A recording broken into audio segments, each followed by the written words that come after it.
Hello and welcome to Songs of Praise on Palm Sunday. I'm here at Liverpool Cathedral, where they're marking Holy Week with a series of ambitious passion plays that reenact the greatest story ever told. And taking a central role in the play is this, the great George Bell, and a little later on I'm going to have a go at ringing it. I'm in Canterbury Cathedral, where for the first time in history, Her Majesty the Queen and Prince Philip together have unveiled statues of themselves. And we have great performances from American opera singer Angel Blue and the Huddersfield Choral Society.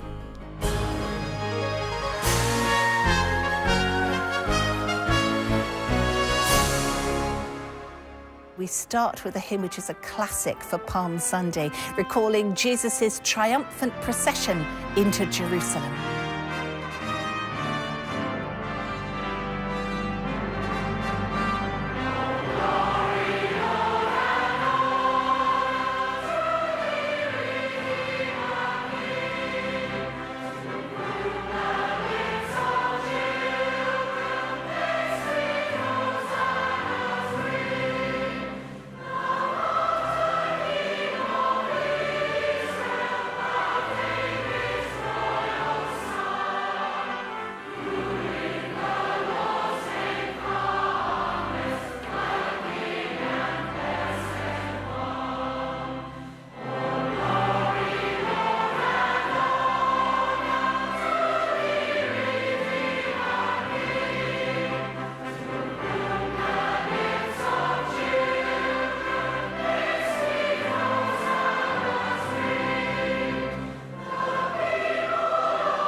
Liverpool is blessed with two cathedrals. The Catholic Metropolitan Cathedral is just half a mile away from the imposing Anglican building.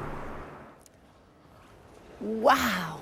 Well, I'm not surprised to learn that actually Liverpool Cathedral is the largest in the UK, and the sheer size of it is awe-inspiring. And it must be the drama of this architecture that makes it the perfect setting for a reenactment of the story of Jesus' last few days on earth.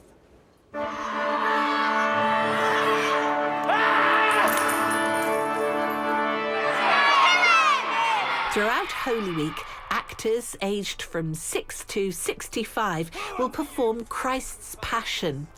It has all the elements of a great story: friendship, betrayal, and sacrifice. Taking on the challenge of directing the plays is associate organist Dan Bishop.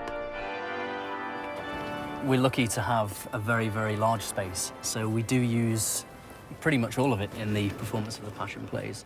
And we do model each scene around the cathedral's own architecture, stained glass and works of art. So we're lucky enough to have various different parts of the story already told by the building.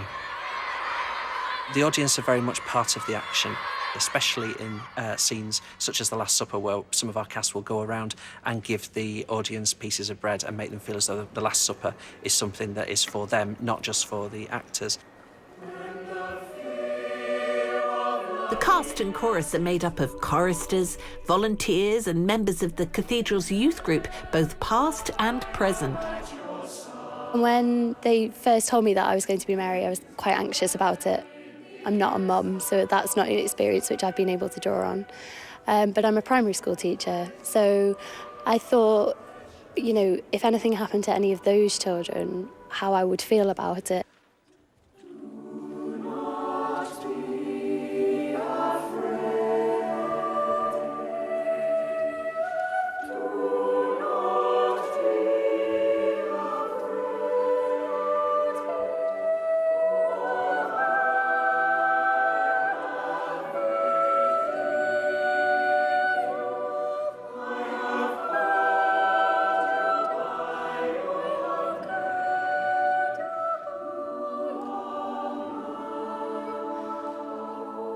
She sings, "Do not be afraid, you are mine." And at that point, that's so relevant. Wherever you are and however bad things are, there's someone somewhere that will help you. It might be a member of your family, it might be a friend or God, or it could be someone that you've never even met before. There's always someone who you can turn to for support.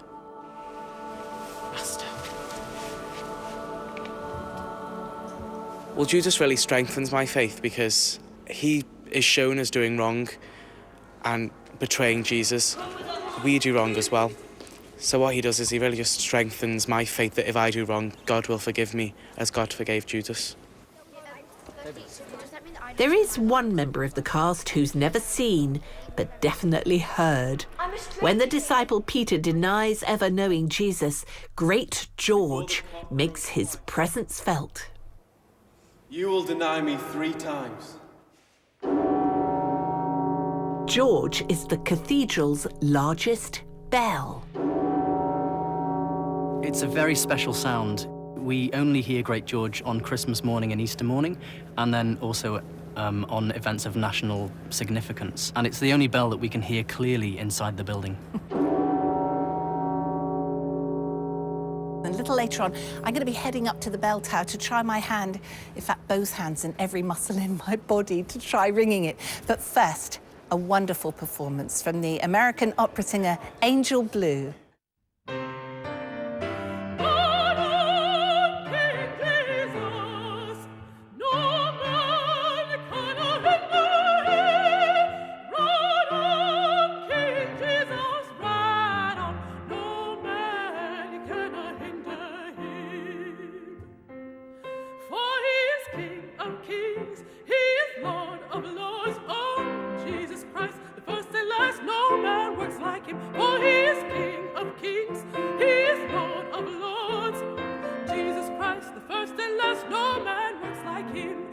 Jesus rides on a milk-white horse, no man works like him. The river of Jordan he did cross, no man works like him. For he is King of kings, he is Lord of lords. Oh, Jesus Christ, the first and last. Oh, King Jesus rides in the middle of the air. Oh, he calls the saints from everywhere. Oh,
Imagine the skill involved in carving him.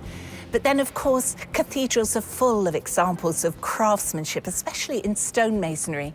Diane Louise Jordan has taken a trip down to Canterbury Cathedral to see 2 brand new royal statues that have been unveiled just a few days ago.